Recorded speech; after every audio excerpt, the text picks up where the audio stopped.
Ever since Hollywood added sound to the movies in the late 1920s, debate has raged about the impact of violent media on our minds and our behavior.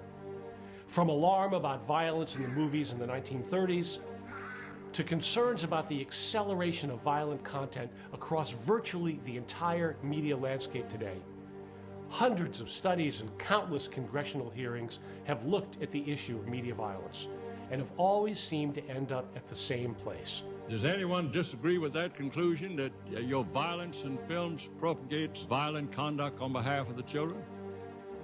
A debate about whether those exposed to media violence are prone to imitate it, and whether media is to blame for society's ills. But for all the endless debate, a basic question remains.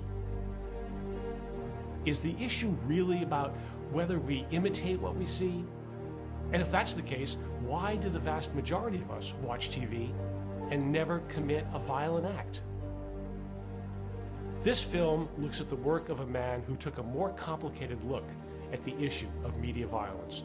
The late communications scholar George Gerbner spent the better part of 4 decades trying to understand media violence as part of the larger complex of stories we tell ourselves as a culture. Stories that reveal and shape how we see the world and our place in it.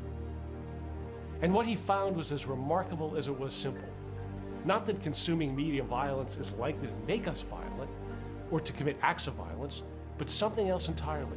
That it's likely to make us more scared of violence being done to us.